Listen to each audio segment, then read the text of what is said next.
말씀은 누가복음 24장 1절부터 6절까지의 말씀입니다. 본래 이제 요한복음을 전하려고 이제 준비를 했는데 어제 저녁 때까지 이 요한복음에서 제가 감동을 못 받는 거예요.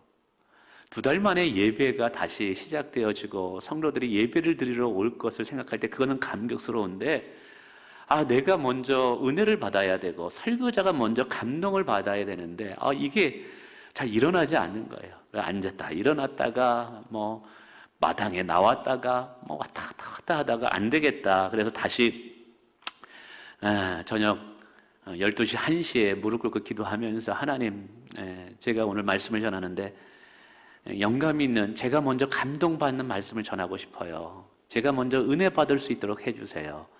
기도하는 중에 오늘 이 말씀이 제 마음에 와 닿아서 주님이 제게 주신 은혜의 말씀을 여러분과 함께 나누기를 원합니다. 오늘 본문의 내용은 이렇습니다. 예수님께서 십자가에 죽기 직전에 제자들에게 십자가의 고난과 죽음을 말씀하시죠. 그리고 죽으셨지만 사흘 만에 다시 살아날 것이다. 제자들에게 걱정하지 말고 근심하지 말라고 말씀합니다. 근데 이상하게도 제자들이 주님의 십자가의 죽음과 부활에 대해서 귀담아 듣지를 않는 거예요. 물론 예수님 주변에 있던 오늘 부활의 첫 목격자였던 막달라 마리아, 마리아 안나라는 여인도 예수님의 십자가의 고난과 부활을 잘 귀담아 듣지는 않았던 거예요. 그랬더니 말씀을 대충 들으니까 말씀이 마음으로 들어오겠어요? 그러니까 이 말씀이 믿어지지는 않았던 것이죠. 자, 드디어 예수님께서 십자가에서 못 박혀 죽으십니다. 그리고 장사를 지내게 되죠. 무덤에 시신이 안치되게 되고 커다란 돌로 그 무덤을 막고 있는 상황입니다. 이제 안식 후 첫날 첫 시간에 마리아와 막달라 마리아와 안나라는 여인은 그래도 예수님께서 우리를 사랑하셨기 때문에, 그리고 우리가 예수님을 사랑하신지라 예수님의 시신에 향유라도 발라드리자. 그래서 예수님의 무덤을 향해서 올라오는 중입니다. 두려움과 근심으로 무덤에 도착하게 됩니다. 근데 이게 어찌된 일인지 무덤을 가로막고 있어야 할 커다란 돈이 뒹굴려져 무덤이 열려 있는 거예요.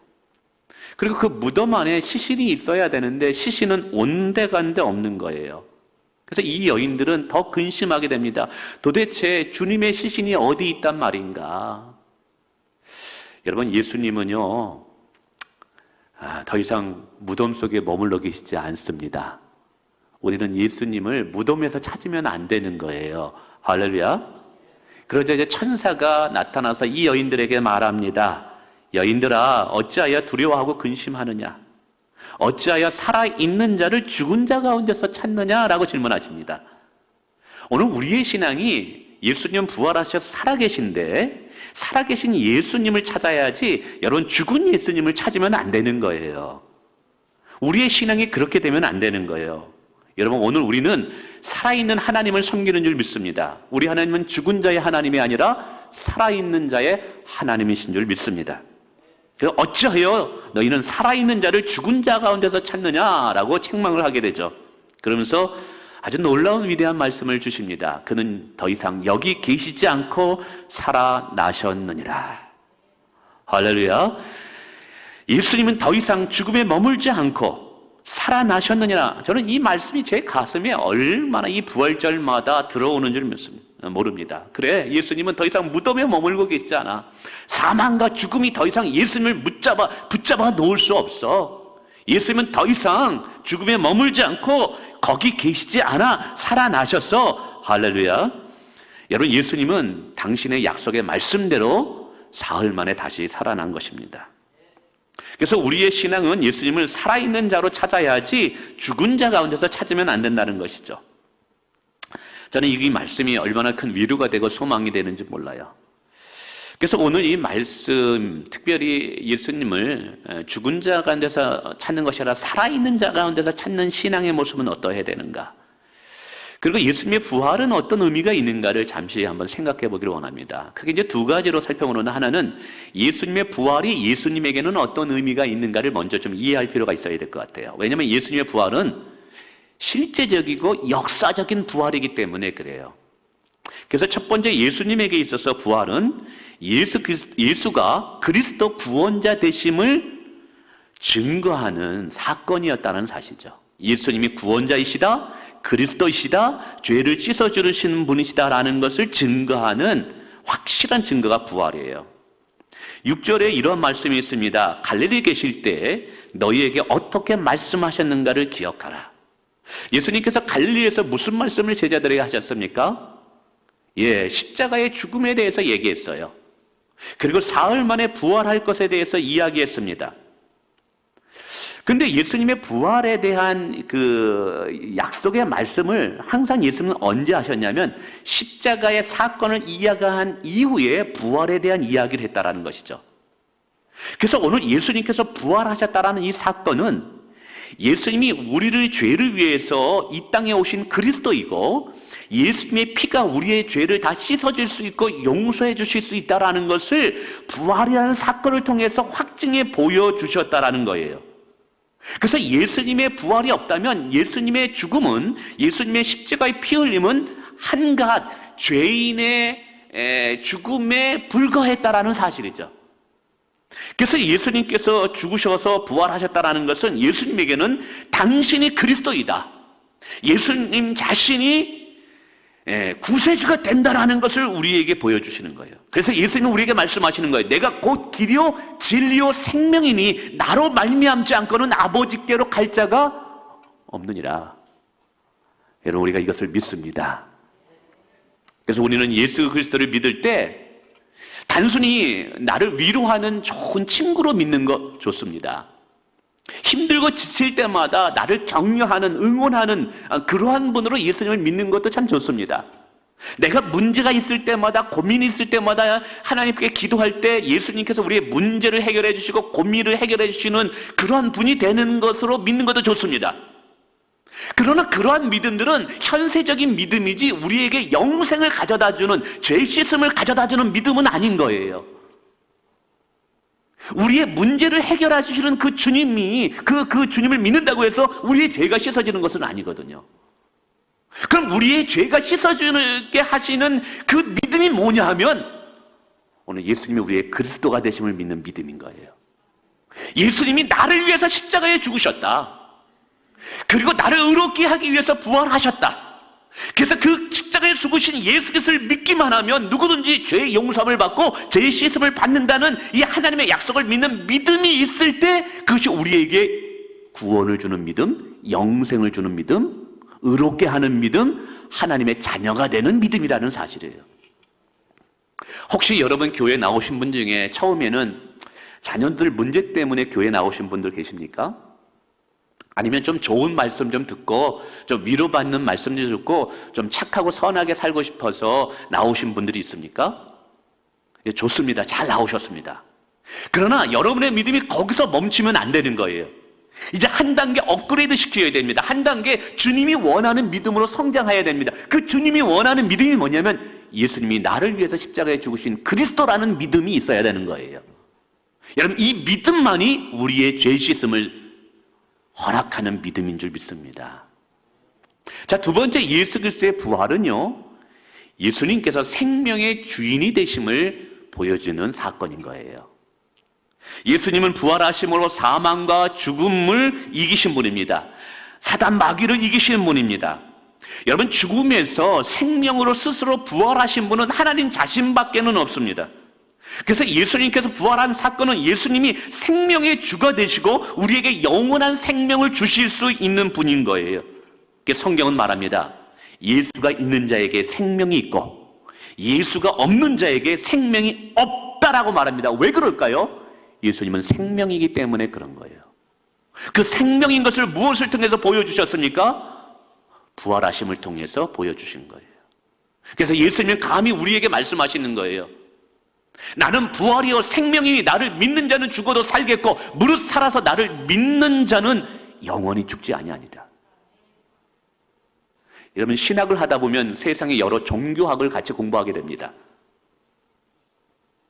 불교를 공부하게 되고 힌두교를 공부하게 되고 여러 철학들을 공부하게 됩니다. 그러나 세상의 많은 종교들, 부처님도 그렇게 말씀하셨어요. 내가 진리이다. 내가 영생이다가 말한 사람은 없어요. 진리는 이것이다라고 누군가를 가리키면서 진리를 얘기했지. 자신이 진리이고 자신이 생명이다라고 말씀하시는 분은 예수님밖에 없었어요. 근데 이것이 우리에게 믿음으로 다가오는 이유는 무엇 때문일까요? 부활을 통해서 당신이 생명인 것을 보여주었기 때문에 그래요. 여러분 안에 예수가 믿음으로 들어와 계십니까? 그러면 여러분 안에 영생이 들어와 있음을 믿으시기 바랍니다. 여러분 안에 생명이 이미 주어졌음을 믿으시기를 축원을 드리겠습니다. 세 번째, 예수님에게 있어서 이 부활은 예수님 자신이 살아계신 하나님인 것을 증거하는 사건이에요. 예수님이 이 땅에 오실 때 죄인으로 이 땅에 오셔서 우리의 죄값을 대신 치르시게 됩니다. 그래서 이 땅에 인간의 몸을 입고 오실 때는요, 하늘의 권세와 영광과 존귀를 다 떨쳐버리고 그것들을 다 내려놓고 하찮은 인간, 보잘것없는 인간으로 이 땅에 오셨어요. 그래서 십자가를 지실 땐 참 무력해 보이셨습니다. 근데 부활하심으로 빌립보서 2장에 보면 그가 다시 신적인 권세와 권능을 되찾았다고 이야기합니다. 그래서 이 하나님께서는 그에게 하늘에 있는 것과 땅에 있는 것과 땅의 아래에 있는 모든 것이 예수 앞에 무릎을 꿇고 하나님 아버지께 영광을 돌리게 하셨다고 말씀하고 있습니다. 이제 부활하신 예수님은요, 신적인 권세와 영광과 권능을 다시 회복하신 살아계신 하나님으로 계신 거예요. 그래서 그분은 만왕의 왕이 되시는 거예요. 만물의 주가 되시는 거예요. 여러분, 오늘 우리의 믿음은요, 그냥 대충 보잘것없는 그저 세상에 이름 없는 신, 그저 신 중에 하나의 신을 믿는 그런 믿음이 아닌 거예요. 오늘 우리가 믿는 부활의 주는요, 천지 만물을 창조하신 창조주 하나님이신 거예요. 가장 위대한 신 중의 신인 그 예수 그리스도를 우리가 믿고 있는 거예요. 그러므로 여러분 감히 말합니다. 세상의 어느 누구도 우리를 쓰러뜨릴 수 없습니다. 왜냐하면 만왕의 왕이 되신 그분께서 여전히 우리를 붙잡고 계시기 때문에 그런 거예요. 그러면서 이 부활이, 예수의 부활이 그럼 오늘 우리에게는 또 어떤 의미가 있을까를 생각해 봤습니다. 물론 신학적인 의미에 있어서 부활은 우리에게 의로움을 얻는 사건이고, 예수님 부활의 첫 소망이기 때문에, 첫 열매이기 때문에 우리에게 부활의 소망을 미래에 가져다 줍니다. 그리고 우리로 하여금 살아계신 하나님을 섬기게 하고요. 그러나 저는 이 코로나 바이러스를 이게 지나가면서 그런 생각이 들었어요. 예수의 부활의 사건이 먼 미래적인 사건뿐만 아니라, 그리고 단순히 어떤 영적인 영역에서만의 부활의 의미가 있는 것이 아니라 오늘 우리의 삶의 현장에서도 부활의 사건은 오늘 우리의 사건이 되어야 된다는 사실이죠. 예수의 부활의 사건은 그냥 부활의 사건으로 끝나는 것이 아니라 과거의 사건도 아니고 미래의 사건도 아니고 오늘 이 자리에 우리의 사건이 되어야 된다는 생각이 들더라고요. 아멘. 왜냐하면 초대교회 부활을 경험했던, 부활을 목격했던, 부활을 믿었던 제자들이 그제는 두렵고 떨리고 다락방에 숨어 있었는데 그들이 담대하거든요. 고난과 핍박과 죽음 앞에서도 그들은 초연했거든요. 그들에게 있어서 부활은 과거의 사건도 아니고 미래적 사건도 아니고 오늘 현재 사건이 되었기 때문에 그런 거예요. 오늘 우리에게서도 이 부활을 믿는 믿음은요, 오늘 이 시대를 살아가는 오늘 우리의 사건이 돼야 된다고 저는 믿습니다. 아멘. 그래서 어떤 영역에서 이 부활의 사건이 오늘 나의 사건이 될 수 있을까라고 한번 고민을 해봤어요. 간단히 몇 가지로 말씀드립니다. 첫 번째, 예수 그리스도의 부활을 믿는 믿음은요, 우리의 신앙생활을 생동감 있게 만든다는 것이죠. 활력 있게 만들고 살아있는 신앙으로 만들게 하는 것이 부활의 신앙이라는 사실이에요. 가만히 보면 이제 신앙생활 하는 분들 보면 크게 이제 두 종류로 이제 나눠집니다. 하나는 화석화되고 고착화됐던 이런 신앙생활을 하는 분들이 계셔요. 반면에 살아있는 물고기처럼 톡톡 튀고 활어라 그러죠. 생동감 있고 살아있고 뭔가 살아있다는 느낌이 드는 그런 신앙생활하는 분들이 있습니다. 고착화된 신앙, 화석화된 신앙의 그 특징이 뭐냐면 형식적인 신앙이에요. 전통에 매여 있는 신앙이에요. 머릿속만 아는 이성적인 신앙이에요. 예를 들자면 형식적인 신앙을 생각해 봅시다. 이 형식적인 신앙생활에 젖어 있는 사람은 이 예배 모임이나 어떤 이 예배 형식, 예식은 너무나 잘합니다. 이 예배가 끝난다면 무슨 일이 일어나고 장로님의 대표 기도에는 뭐 찬양대가 있고 그 다음에 설교가 있고, 예. 그래서 예식이 어떻게 흘러가는지 그 흘러가는 예식에 따라서 자기가 예배를 잘 드립니다. 주일이면 교회 오고 목장 모임이면 참여하고 그 형식 속에 아주 잘 움직입니다. 근데 문제는 뭐예요? 마음에는 영적 감동이 없다는 거예요. 그냥 몸만 와 있는 거예요. 예식에 참여하는 것은 익숙한데 영적인 심장이 뛰지 않는 거예요, 이게. 여러분, 이거 병들어 있는 신앙 아닙니까, 이거? 뿐만이 아니죠. 전통적인 신앙. 이 전통적인 신앙에 사로잡혀 있는 사람은 무언가 새 일을 기대하지 않습니다. 옛날에 그렇게 했으니까 그렇게 해야 돼. 성경은 말합니다. 이전 일을 기억하지 마라. 보라, 내가 새 일을 시작하겠노라고 말씀하고 계십니다. 하나님은 언제나 새로운 것을 좋아해요. 그래서 시편에서 보면 하나님을 찬양할 때 새 노래로 찬양하라고 이야기하고 있어요. 언제나 프레시한 것으로 하나님을 예배하기를 원한다는 것이죠. 왜냐하면 하나님은 늘 새로운 것을 시작하기를 원하시는 분이라는 거예요. 새 일을 행하시는 하나님이에요. 그런데 이 전통적인 신앙에 사로잡혀 있으면 새 일을 행하시는 하나님을 기대하지를 않아요. 새로운 도전과 새로운 비전을 향해서 도전하지를 않아요. 왜 그럴까요? 부활의 주님을 만나지 못한 거예요. 아니면 부활의 주님에 대한 믿음이 식어진 거예요. 이성적인 신앙, 머리로서 신앙생활하는 분들, 신학적인 논쟁이나 성경 공부 시간에 성경을 토론할 때는 정말 말 잘합니다. 근데 말을 잘하는데 참 이상해요. 그 안에 생명력이 없는 것 같아요. 가슴에 벅참이 없어요. 자원함이 없어요. 삶의 변화가 없다라는 것이죠. 이렇게 형식적인 신앙, 전통적인 신앙, 이성적인 신앙의 공통적인 특징이 무엇인지 압니까? 주님을 향한 뜨거운 신앙의 심장이 멈췄다라는 사실이에요. 가슴이 식어졌다라는 거예요. 삶의 변화가 나타나지 않는다라는 거죠. 살아있다는 느낌을 보지 못해요. 한번 생각해 보세요. 정말 부활하신 주님을 만났다면, 그래서 여전히 살아계신 예수님이 나와 함께 하고 있다는 것을 내가 믿는다면, 그리고 그분의 임재 속에 있다면 어떻게 우리의 신앙생활이 고착화되고 형식한 곳에 머물겠느냐 이 말이죠. 저는 그래서 감히 말합니다. 부활하신 주님을 만나지 못했던 것처럼 든지 아니면 이 여인들과 같이 예수님을 무덤에서 찾고 있기 때문이다라는 거예요. 오늘 성경은 말합니다. 왜 살아있는 자를 죽은 자 가운데서 찾느냐? 부활하신 예수님, 살아계신 예수님을 죽은 자 가운데서 찾는 신앙이 있기 때문에 이렇게 되는 거예요. 여러분, 우리의 신앙이 마치 꽂아 놓은 보리짝 혹은 커다란 나무통, 아무런 감동과 감흥이 일어나지 않는다. 그러면 여러분 다시 부활의 주님을 만날 때입니다. 아멘. 부활의 주님을 만나게 될 때 우리의 신앙의 심장이 다시 작동될 수 있음을 믿습니다. 여러분, 부활하신 주님은 살아계신 분이에요. 여기 계신 분이에요. 우리와 동행하시는 분이에요. 오늘 우리의 기도에 응답하시는 분이에요. 우리를 사랑하시는 분이에요. 할렐루야. 그래서 정말 그분을 만나게 되면 우리의 전통적인 것, 고집하는 것, 형식적인 것, 이성적인 것, 우리의 이성과 경험 다 그분 앞에 무릎을 꿇을 수밖에 없습니다. 정말 부활하신 예수님을 만난 자는요, 예배하고 찬송하는 모습도 다를 수밖에 없다라는 거예요. 여러분, 오늘 우리는 죽은 자를 예배하는 게 아닌 거예요. 무덤에 갇힌 예수를 우리는 예배하는 게 아니에요. 우리는 무덤에서 살아나신 예수님을 예배하는 거예요. 그리고 그 예수님은 하나님의 영으로, 성령으로 이곳에 와 계신 거예요. 할렐루야. 예.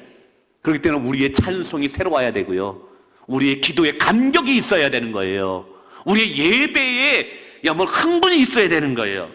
이런 신앙생활하면서 장례식장에서 장례를 치르듯이 신앙생활하면 안 되는 거예요. 오늘 우리의 신앙생활은요, 결혼식이 돼야 되는 거예요. 잔치집이 돼야 되는 거예요. 거기에는 기쁨과 환희가 있듯이요. 할렐루야. 여러분, 부활의 신앙이 없으면요, 신앙생활하는데 장례식장에 예식처럼 신앙생활 하게 돼요. 그러나 부활의 기쁨이 있고 정말 부활의 주님을 만나고 부활의 주님과 동행하는 신앙생활 하면 우리의 신앙생활은요, 잔치집이 되는 줄 믿으시길 바랍니다. 예.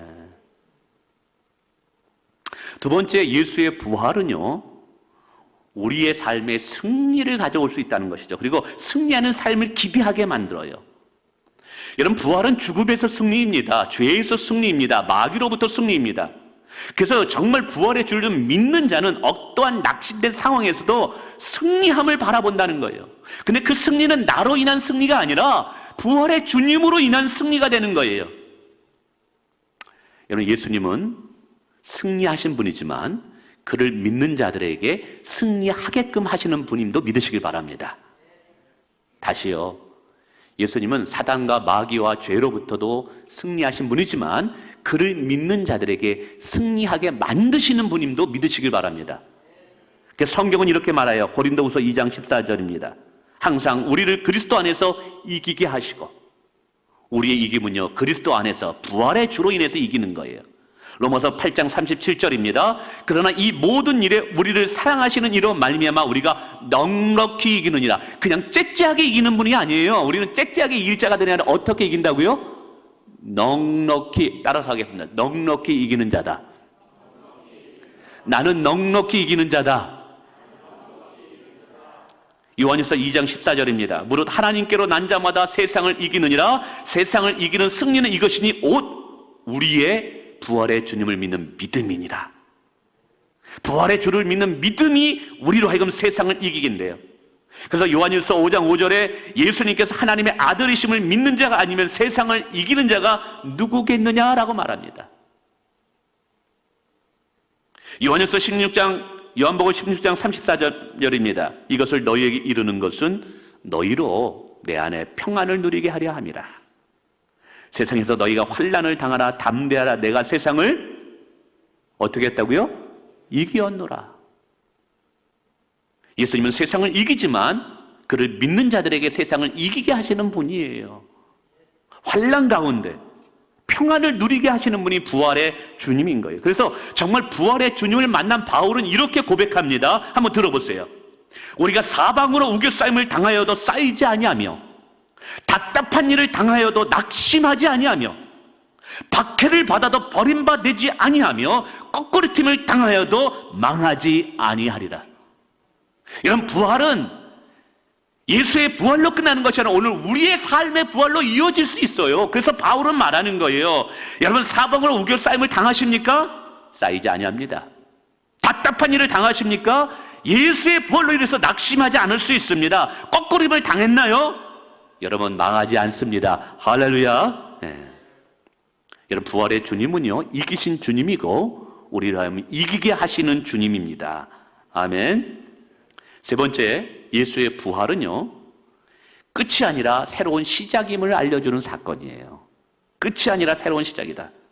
사람들은 죽음은 끝이라고 말합니다. 그래서 죽으면 더 이상 소망이 없다 그래요. 죽음은 절망이라고 말합니다. 그래서 오늘 이 여인들을 보세요. 예수님은 죽었기 때문에 끝이라고 생각하고 근심하고 절망하고 있어요. 근데 부활하신 예수님을 만남으로 인해서 이 여인들은 새로운 믿음을 시작할 수 있었던 거예요. 이거예요. 믿음은 시작인 거예요. 부활은 시작인 거예요. 부활은 시작인 거예요. 성경을 보면 부활을 통해서 교회가 시작되었어요. 사명을 잃어버렸던 제자들이 사명을 새롭게 다시 시작하게 되었어요. 첫사랑을 잃어버렸던 베드로가 첫사랑을 다시 시작하게 되었어요. 무엇을 통해서요? 부활을 통해서요. 부활은 다시 시작이에요. 다시 시작. 아무리 절망의 상황이라 할지라도 부활은 다시 시작할 수 있는 능력이 되는 줄 믿습니다. 여러분, 예수님의 부활은요, 우리에게 끝이 아니라 새로운 시작임을 알려주는 메시지라는 것을 정말 기억했으면 좋겠어요. 그래서 고린도후서 1장에 보면 바울이 이렇게 고백하는 게 있어요. 형제들아, 우리가 아시아에서 당한 환난을 너희가 모르기를 원하지 아니하노니 우리가 힘에 겹도록 심한 고난을 당하여 살 소망까지 끊어지게 되었다. 우리는 우리 자신이 사형 선고를 받은 줄 알았다라고 말합니다. 근데 그 다음이 중요해요. 이는 우리로 자기를 의지하지 말고 오직 죽은 자를 다시 살리는, 즉 부활하시는 하나님을 의지하게 합니다. 부활하시는 예수님을 의지하게 합니다. 바울은 자기의 어떤 전도 사역에서 끝났다라고 이야기했던 거예요. 여기서 이제 끝났구나. 이제 사형 선고를 받았구나. 여기서 사방으로 우겨싸임을 향해서 더 이상 앞으로 나가지 못하겠구나 생각했는데 부활의 주님으로 다시 시작할 수 있었대요. 여러분 혹시 깨진 마음 가지고 사시는 분들 계세요? 슬픈 마음, 몸과 영혼이 지쳐있는 분들 계십니까? 사업의 어려움 때문에, 가정의 어려움 때문에 낙심돼서 이거 어쩌나 근심 염려 또는 무기력하게 하루하루를 살아가고 계십니까? 부활의 주님을 찾으시길 바랍니다. 부활의 주님을 찾으면요 만나 주실 거예요. 그분이 우리 가운데 오시면 우리는 다시 시작할 수 있는 줄을 믿습니다. 정말 부활의 주님이 우리 가운데 다시 오시면 우리는 그 부활의 능력으로 다시 시작할 수 있는 거예요. 여러분 예수님은 이기신 하나님이고 이기게 하시는 하나님이지만 예수님은 다시 사신 하나님이지만 다시 살게 하시는 하나님이에요. 다시 시작하게 하시는 분이에요. 그래서 부활의 주님과 함께라면 무너져가는 가정도 다시 시작할 수 있습니다. 부활의 주님과 함께라면 사업이 힘들고 어렵죠. 다시 부활의 역사가 여러분의 사업터에 일어날 수 있습니다. 깨어진 관계 때문에 힘드십니까? 그것에 부활의 주님을 초청하시길 바랍니다. 그러면 새로운 시작할 수 있는 줄을 믿습니다. 할렐루야. 막힌 것 같습니까? 무덤 속이기 때문에 깜깜하죠? 부활의 주님이 빛으로 오시면 새로운 출발할 수 있습니다. 마지막으로는 이 부활의 주님을 만나게 되면 우리의 신앙을 숨길 수 없다라는 것이죠. 오늘 이 여인들이 예수님의 부활을 만나기 전까지만 해도 두려움이었어요. 근심이었어요. 의심하는 신앙이었어요. 근데 부활을 만나고 나서 이 여인들의 신앙이 완전히 바뀌어집니다. 두려움의 신앙이 담대한 신앙으로 바뀌어져요. 근심의 신앙이 평안의 신앙으로 바뀌어져요. 의심의 신앙이 확신의 신앙으로 바뀌어져요. 죽은 신앙이 살아있는 신앙으로, 패배하는 신앙이 승리의 신앙으로, 좌절하여 주저앉는 신앙이 다시 시작하는 신앙으로 바뀌어지더라는 거예요. 그래서 어느 누구도 이 여인들의 믿음을 막아설 수가 없고 이 여인들의 믿음을 숨길 수가 없는 거예요. 그래서 저는 부활은 빛과 같다라고 설명드리고 싶습니다. 여러분 빛을 비추는 곳에는 어둠이 막을 수가 없어요. 이 부활의 믿음은 빛이에요. 그래서 세상의 그 어떤 어둠의 권세도 이 부활의 믿음을 막을 수가 없습니다. 할렐루야. 도마라는 사람이 있었습니다. 예수님의 부활을 의심했어요. 확신을 갖지 못했어요. 근데 부활의 주님을 만나고 나서 그가 어떻게 변화되는지 아십니까? 가장 먼 인도에 가서 복음을 전하게 됩니다. 이 복음을 전하는데 노예로 붙잡혀 가서도 복음을 전하는 거예요. 근데 그곳의 정치 권력자들이 더 이상 복음을 전하지 못하게 합니다. 그러자 부활의 주님을 분명히 만났기 때문에 이걸 멈출 수가 없는 거예요. 그래서 계속 복음을 전합니다. 그래서 권력자들이 협박을 하고 이야기를 합니다. 내가 다시 한번 복음을 전하고 부활의 주를 네가 전하게 된다면 너를 십자가에 못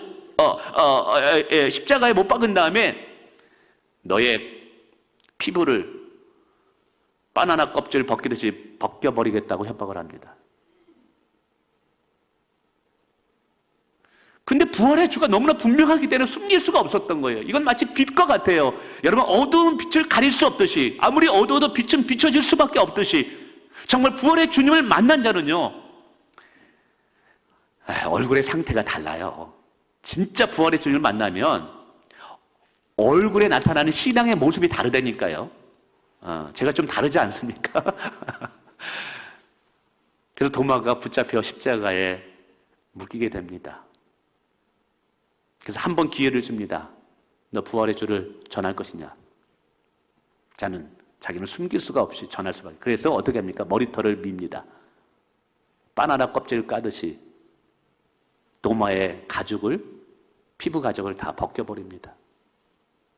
생사람을, 살아있는 사람을 여러분 칼로 난도질하면서 그의 피부를 가죽 벗기듯이 벗겨버릴 때 얼마나 고통스러웠겠어요. 근데 도마가 죽어가면서 무엇을 외쳤는지 아십니까? 예수 그리스도는 부활하셨다. 예수 그리스도는 하나님이시다. 예수 그리스도는 그리스도시다 라고 드러낼 수밖에 없었던 거예요. 정말 그러니까 우리가 신앙생활 할 때 숨길 수 없이 신앙생활 하는 것이 이게 정상인 거예요. 아멘. 정말 부활의 주님을 만나면 기쁘죠. 감사하죠. 새로운 소망이 생기죠. 어떻게 이거를 숨길 수가 있겠어요? 어떻게 숨길 수가 있어요? 말씀을 맺습니다. 오늘 죽은 예수님을 찾아갔던 여인들은 근심할 수밖에 없었고 두려워할 수밖에 없었어요. 그러나 부활의 주님을 만나고 나서 이 여인들의 믿음의 삶은 전혀 달라졌어요. 아까도 말씀드렸지, 두려웠던 여인들이 담대해졌어요. 근심함으로 찾아갔다 그래요. 근데 평안할지어다 평안을 얻었다고 말씀하고 있어요. 정말 부활하셨을까 의심했는데 확신의 신앙으로 바뀌어졌어요. 죽은 신앙에서 살아있는 신앙, 패배하는 신앙에서 승리하는 신앙, 여러분 좌절하여 주저앉는 신앙에서 새로 출발하는 신앙으로 바뀌어졌더라는 거예요. 아멘. 그것이 그들의 삶에 부활해 주는 그들의 삶의 부활의 사건이었던 거예요. 근데 생각해 보세요. 그 여인들이 믿었던 부활의 주가 오늘 저와 여러분이 예배하는 그 예수님과 동일한 분이라는 사실이에요. 그러므로 그 여인들의 삶을 그렇게 바꾸어 주셨듯이 그 살아계신 예수님을 오늘 우리의 삶도 그렇게 바꿀 수 있음을 믿어야 된다는 사실이에요. 그래서 예수의 부활의 사건은 오늘 우리의 삶의 부활의 사건으로 이어질 수 있음을 믿으시길 바랍니다. 그리고 오늘 부활의 주님을 예배하는 여러분에게 하나님께서 이 믿음을 주시고 이 은혜를 분명히 주실 줄을 믿습니다. 할렐루야. 아멘.